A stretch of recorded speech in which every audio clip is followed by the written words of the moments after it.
The one skill founders cannot be bad at is hiring.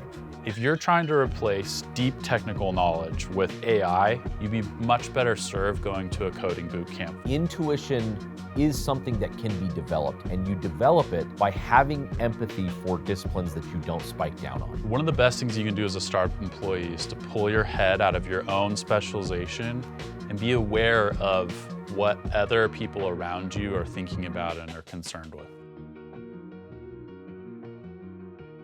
Okay, welcome back to the Rise Over Run podcast. It feels good to have three of us here. I'm normally not here, and you guys have been doing this for a while, so Decided to let you join us. Thanks for letting me join. This feels right. It does feel good. This feels right. And I'm excited. We have a bunch of cool stuff to talk about. A lot's been happening within Remi and outside of Remi, including the Twitter world. A lot of people apparently are using AI, inserting AI into strategic elements of their business, including design, which a lot of people are talking about right now. Brant, you're probably the most familiar with that or most ahead of the game as far as like us three going within Remi. What are your thoughts on that? People are basically saying, hey, I have this thing that I used to have to hire a subject matter expert in, designer, programmer, whatever.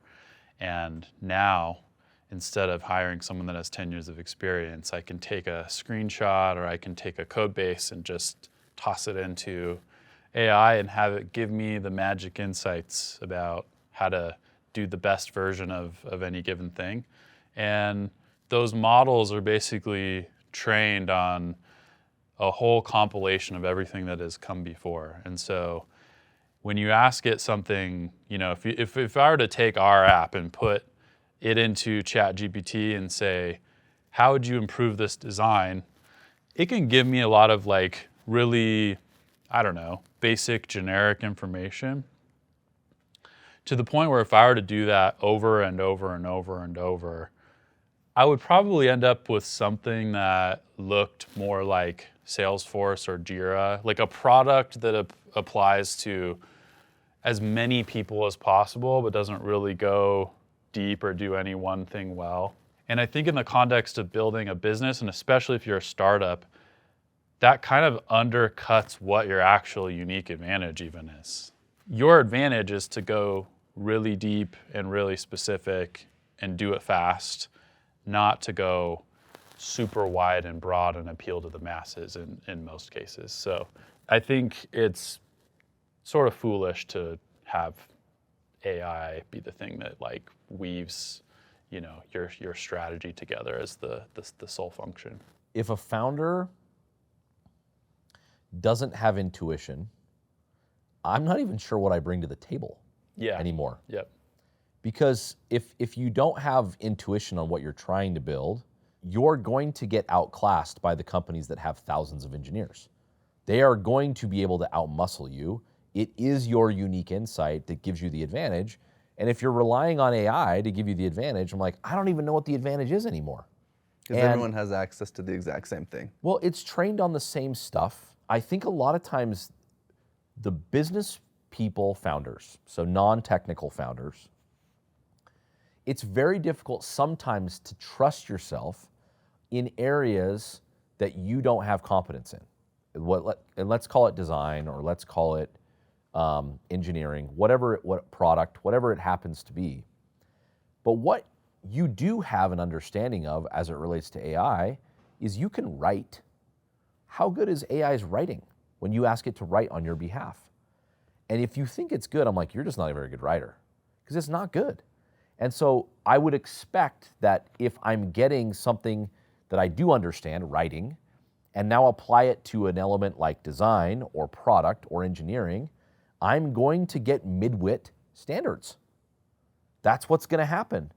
And I don't understand why you would be okay with that as a founder, outsourcing that to a midwit. It's just like the conglomeration of all the ideas, and it's like the center point of all those ideas. Do you think it's just a matter of like time though? Like, hey, as a founder, we can talk about this later, but as your company grows, you don't have time to do everything. And as a founder, you also have to like let people do things and trust different people. And maybe, I mean, there was a lot of reactions to it, of course, but do you think it's like, I just don't have enough time to do this, or I don't have enough time to go out and find that person to hire and that I like that might represent me well? I'm just going to throw it in ChatGPT. Is that part of it? No, I think it's a good point. And you do have to kind of pick your battles.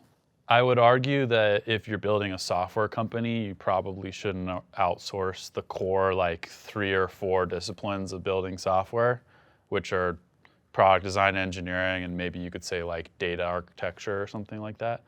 Those are things that I don't know. I think are so rooted in nuance that I would be very reticent to outsource those things. But yeah, like the time it would take for me to go get very competent on legal, for example, things like ChatGPT are like incredibly useful where I feel like I can toss like a big long document in there and have it summarize points that I need to pay attention to. So I don't know, stuff like that seems reasonable. I do think what you said, Reno, is probably connected to all this, which is like, I have so much on my plate. I'm trying to span across so many things. 90% of everything is broken. I'm kind of part of this founder group in Utah of CEOs. It's interesting to watch. We're all kind of at fairly different spots. Some are in fairly similar places as far as like size of company and stage, employee count, all these things. People are not trusting themselves enough as founders. And I think what you do is, because everything is broken in the company, you assume you're the only one. I had lunch with one of these founders yesterday who's working on his seed fundraise. He was like very specific about this go-to-market that he was wanting to pursue. And I told him, I said, look, man, you're a seed stage company. Any investor worth their salt is going to understand you don't have go-to-market figured out yet. You just don't. Yep. And he's like, really? Like, why would they invest then? Like, they're investing in you. That's why they spent the first 30 minutes of the meeting asking questions about your background and who you are. They want to know if you're a dog. That's what they're trying to figure out. As far as like you having every single piece of the business figured out and nailed, you are a seed stage company. If your business is not a disaster, you probably aren't running a startup. I think finding and understanding that people are going through the same thing as you, they have just as many problems as you do, and you're not wrong. Like, you're not the one causing this issue of like everything is broken, so I need to go rely on AI to help me solve these problems. It is still your intuition that's gonna like set you apart. If anything, I'm like trying to give confidence to these people because it is so daunting trying to do this. You know, if you think through the lens of like the employee base, if you've got like 10 or so people in your company, they probably are not dealing with all the mental gymnastics of all this stuff happening in your brain at one time. It's daunting. And I also think, at least in my scenario, in my experience, business is still pretty personal. Like, we've all worked for companies here to where you probably don't work for Vivint as long as you do if you don't love Todd Peterson or Todd Santiago. Or you probably don't work for however Podium or whoever you worked for in the past. If you don't like trust and love the leader, and I think it's kind of like disheartening if you show up to a company and you just find out like all the personal touch or everything that I came to this company to work for and like be a part of is lost in just the whole, oh, he just sends everything through ChatGPT. He doesn't work off his intuition. He just does what the model tells him to do. That to me is would be a hard company to work for if you just depend on that as opposed to the founder's intuition, which draws you to companies. But tying it back to hiring, what you said, it's like, oh, I got to go. Hiring is so hard at a startup. Why would you join my company? And you have to pick and choose your battles. We have nothing to offer you. We don't pay well. We have this really crappy office that you're going to come into. There's like 4 of us. We have 9 trillion things to do.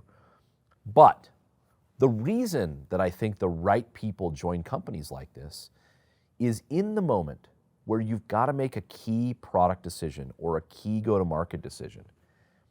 You look at each other and you say like, let's do this. Can you imagine looking at each other, this small team that's spanning across all this surface area, and saying, you know what, we actually were wrong. We should let AI decide this decision for us. That is a very sad place to be, in my opinion. Why would someone join your company why would they listen to you as a leader? It's really difficult for me to reason through that. Yeah, and I think the people that are trying to make sense of this are like, okay, well, yeah, but AI will eventually get there, right? like to the point where maybe everyone should do that. And we have a chip embedded in our brains or whatever, I don't know. And I think the thing that's gonna take a lot of time to, I don't know, like come up to speed is kind of what you were touching on, like the personal element, or said another way, everyone's past and history influences the decisions that they make in the present. And I don't have a way at this point in time to go somehow download everything that my eyeballs have seen and my ears have listened to and put it into a model and then have that, you know, spit out decisions for me. And based on like what I've experienced is informs a lot of the gut decisions that we all make. So I think, you know, maybe you could posture that everyone starts wearing something that records everything that we see and do, and then that feeds into some model and it helps us make decisions faster in some aggregate sense. But I don't know, it feels like that needs like 10 years to kind of catch up and be useful. Do you guys think that this is a lot about making decisions is really hard, and it's kind of terrifying? Yep. And if I can outsource the decision, Release all accountability. yeah, it's like almost a release valve for yourself. Yep. Where you're like, I don't have to fully be accountable for what I just decided, because actually it's very terrifying to be fully accountable for the things you decide. Do you guys think that's at the heart of this? Yeah, I think it's time. I also think, to your point, it's like, literally, we just did what the model told us to. We just did what ChatGPT said, so we're all on board, and it's going to be no one's fault when this thing hits the fan and fails. It's actually which is it's one of the horrible. reasons I became a founder was I was so tired of decision by committee.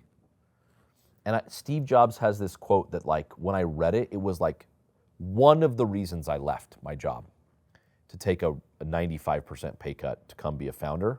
It's a really smart financial decision. He basically said, he's like, when we make mistakes at Apple, I am happy, because that means we made a decision. And maybe the decision wasn't right, but we can go fix the mistake. They're not like one-way roads that you can't come back from. And this feels to me like some release valve of tension. And so, yeah, I just think it is so dangerous to do this. I think the hype on Twitter is even simpler. It's just a lot of people that don't have the skills that they wish that they had, trying to figure out a way to bridge the gap.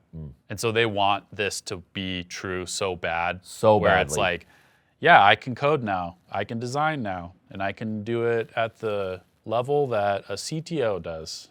But I can totally see that, though, because before you joined, I wanted to solve this problem through technology, and I don't do any of that. I have no experience in that, so that's a totally fair point, totally valid point. And finding a co-founder or an employee who has deep domain experience in the thing that you want to be excellent at is so hard. It's extremely It's hard. so hard. So that's a There's that's a time and very good place, point. for sure. I just don't know if it's true. I don't know if you're actually getting what you think you're getting, or you're just tricking yourself. Definitely not getting what you think you're getting. But you're I getting can better promise than what you that. could do by yourself without that employee. For sure. Whether that leads to a great outcome, that's a question that's worth debating. I would argue that if you're trying to replace a CTO, you would be better served by spending even like 2 to 4 weeks doing a code boot camp and learning coding yourself than trying to fully rely on ChatGPT, for sure. Interesting. That is terrifying. I'm going to sign up for a boot camp then. That's crazy. That's crazy. Okay, so as our company grows and every startup company grows, the founders oftentimes can't do everything anymore. And that there comes a point at every company that you have to like release trust people who you hire. Was that easy for you? For me, it was probably the hardest thing ever. And I'm not good at a lot of things, but as a founder, you want to be a part of, at least I wanted to be a part of everything. So that was extremely hard for me, but obviously there's people that do it better. You don't have time to do everything, but that you have to trust people to make very key decisions, and you have to trust people to do very important things, which is terrifying for people like me. I don't know about you guys. You guys seem to handle it a lot better. But we actually had an experience that's probably worth talking about over the past few weeks at Remi. One of the things that is probably the hardest for all founders is legal. This stuff is so complex. And like, we have very good attorneys. What percentage of founders do you think have legal backgrounds?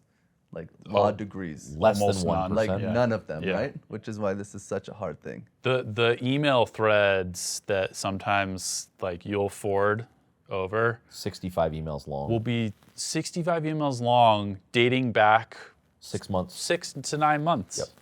These, It's insane. this particular thing we're talking about kicked off in February. It's now October.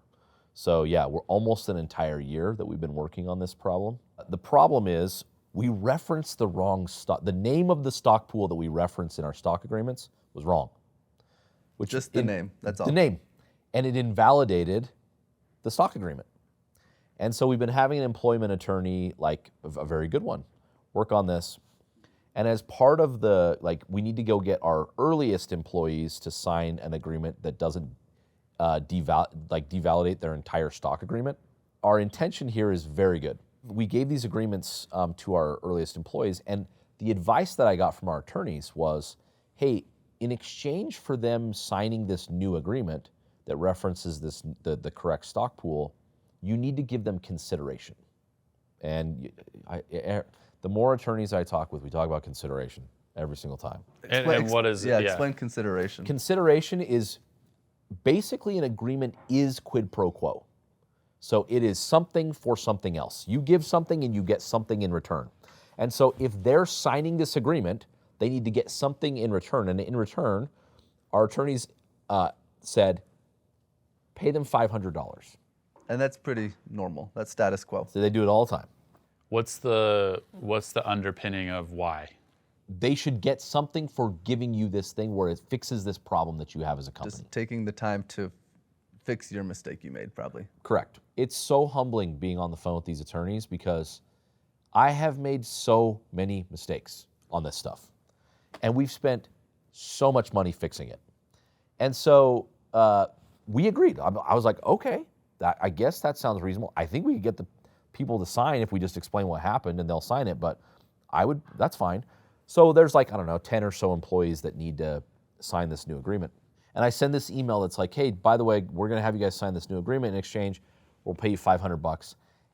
And that one thing like sent alarm bells off in their head, like, am I getting screwed? And just to preface that, we could always do better, but at Remi, I feel like we have a great environment and culture of like transparency, and we're still to that point to where everybody like trusts everybody, and not a lot, I mean, we can always do better, but I think that's one of our strengths. But when you get an email like that, just the natural human tendency is to be like, why are they paying me to do something that like I should just probably do anyway? Yeah, so some of the employees were like, well, I don't even need money. I'll just sign it. But when in the absence of information, you tend to assume the worst. And of course, if you're getting asked to sign a legal document and you're not a lawyer, what do? Put it into ChatGPT. Of course, you put it into AI. It's like, summarize it for me. And of course, AI is going to spit out like, these are actually very different agreements. And when you talk to the attorneys, they are different agreements and things live in different places, but they are essentially the same document, so much so that after I met with our attorneys yesterday and expressed the concern of our employees, we went back to the employee, and she's basically like, we could summarize them and they're laid out differently, but they're essentially the same document. This stuff is really hard. It's hard. It's very complex stuff. And as a leader, I don't think people understand, especially as a CEO, which is the first time I've ever done this job, I don't get to do anything. Anything. I don't have a single thing that's like, you're the only person that works on this thing in the whole company. I am spanning across everything. And so what that forces me to do is I have to trust in everyone to do something in the area that they're working in. In this particular domain, legal, like I'm trusting what are very highly paid, very good attorneys to give us good advice, to structure the company correctly, to do right by our employees. But sometimes it doesn't come out that way. And it's very difficult. I wish that this stuff didn't happen this way, but I don't know, maybe there's no way to avoid it.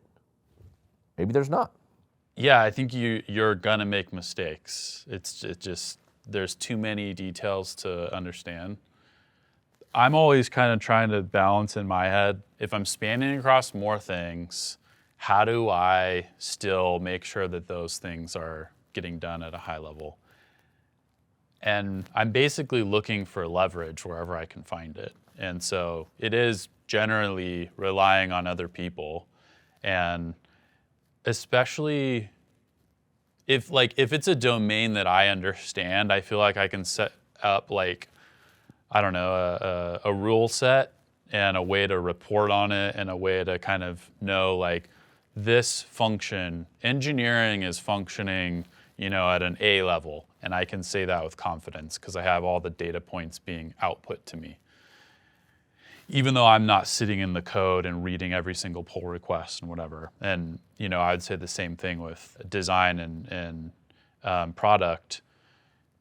But if it's something like legal or finance or some of the other things that I'm weak at, I mean, you try and hire someone that you trust based on like, I don't know, high level factors, like this person seems good, I guess. But it's tough to know with like certainty until you like run into the wall a few times. This is why the one skill founders cannot be bad at is hiring. If you are not really great at figuring out what a great person is for your company, you are in big trouble. You just are. Because this exact thing where there's going to be a lot of areas where you are not domain expert that has to be competent and good. So it's very intimidating.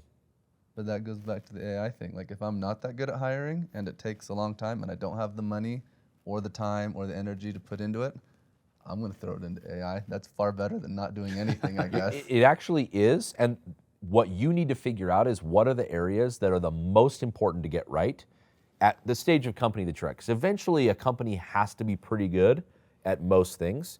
But very early on, that is not true. If there's 4 people sitting around, you don't need to be world-class at legal. You don't. There's not a lot to do. Our lawyer fees today, compared to what they were a year ago, it's astronomically you're not making different. as big of an impact, right? If you have That's 2 right. people. But there are core things, like if you're going to be a software company, design and code, well, what do you mean you're going to outsource that to AI? You can't. It's the number one thing of the company. So I do think it's tied into like core competencies of the company. That's why primarily, if you think about a seed stage startup that's a software company, they got to be really good at 2 things: building software and selling. Those are the core functions. And if you can't do those 2 things, and funny enough, when we go to YC reunions, usually they're really good at software and really bad at sales. And they have so many questions. And they want so desperately for AI to become their salesperson, which is probably why there are a lot of like, we're going to automate the sales process through AI, because they're just dreaming of a day where salespeople don't have to exist anymore.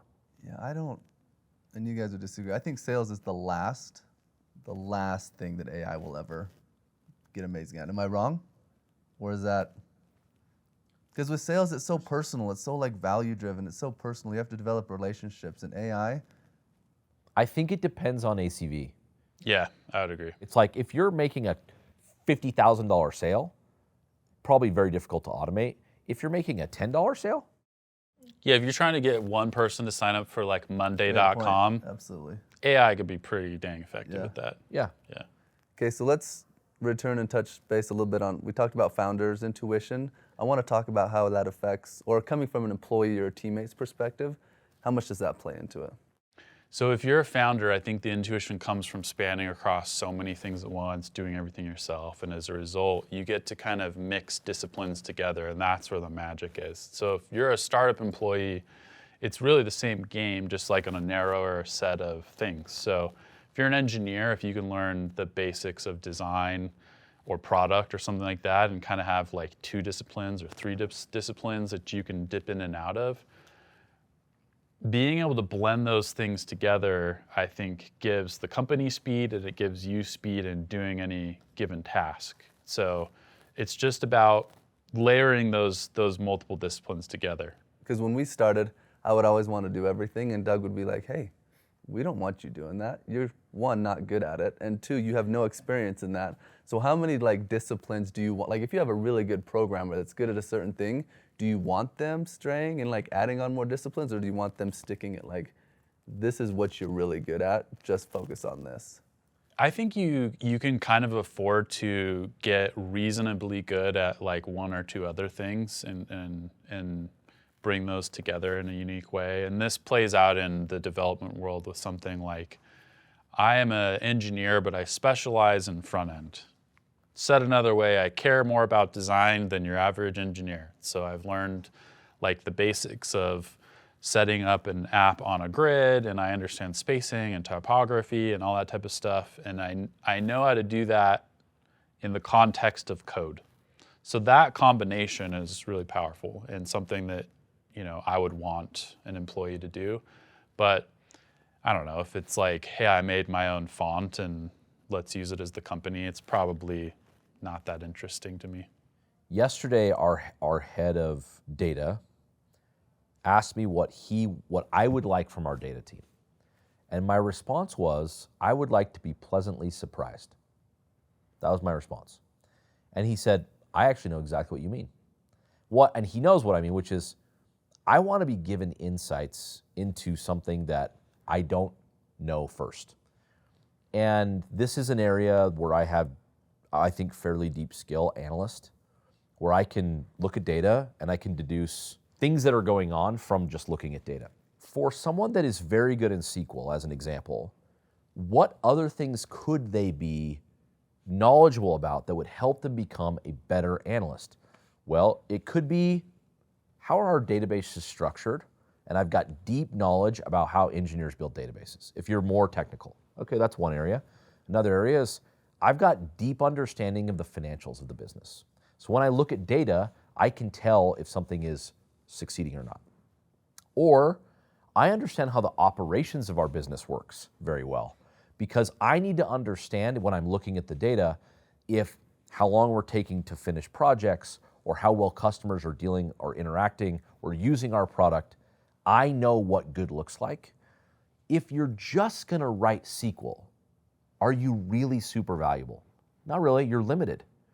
That is an example, and so I think we've talked about this lots of times on this podcast. Having empathy for people that do other jobs, I think, is at the root of spanning across multiple disciplines.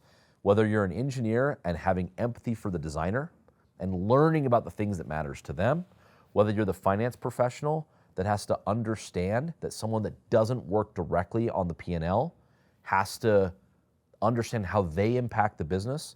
Having empathy for your teammates, I think, is at the root of building intuition as an employee. I think there's a moment where you're faced with a decision or a trade-off and you're given discipline. You could be, let's just say you're a designer, you're sitting in front of the monitor. It's like, should I put this button here or here? If you have this like cross-functional discipline or like the empathy towards the other people in the company, you can just make the decision and you just like move the mouse and put the button in the right spot, and you have reasonable confidence that it's going to be right. The alternative is, I need to have a meeting and go ask these other 4 people and have a debate and like synthesize information together and arrive probably at the same spot. So I think like everyone developing their localized intuitions gives the company a ton of speed. Definitely. And that is the beginning of when program managers begin to enter your company and when I want to exit the company. Because no one has empathy for anyone else. So they need this one person, basically a crossing guard. Right? Crossing guard, oh, I'm holding up the flag, crossing the street, and I'm gonna tell you when you're allowed to talk. And you guys, since you can't talk to each other, I'm gonna help you talk to each other, but I don't know anything. And this is a really important part of having a successful company, and hiring right is having people who want and are interested in what other people are dealing with. Don't you think specialization is like a really big focus? Like even in like little league sports, like you play baseball, you can't play basketball anymore, or it's just we're taught to be specialized from very early on. But when in reality, if you're specialized, if you're a designer and you can understand finance or you can understand the sales process, that makes you way more valuable, especially if you have 5 employees and everybody understands, everyone has multiple disciplines, you go so much faster. And to the sports analogy, if you play football and you play basketball as well, that makes you a better football player. Like, I just think sometimes the messages get mixed where you need to specialize in something when that's true, but you also need to understand everything that revolves around what you're specializing in. To specialization, it's very hard to be a 10 out of 10 in multiple things. Very hard. So you can be a 10 out of 10 in your core discipline, basketball. But that doesn't mean you need to be a 0 at football or a 0 at baseball. Can you get to a 4 or a 6 in some of these other disciplines so that you've got understanding of what's going on? I think that is important. But I do think if you're a 9 as a designer, but you understand sales process, that makes you a 10. And if you just focused on something, you probably don't ever get to a 10, to be honest. Probably right. It's a great way to say it. Okay, thanks guys. Appreciate you letting me on. That was fun. That was fun. Hopefully I'll be back. We'll see you guys next time.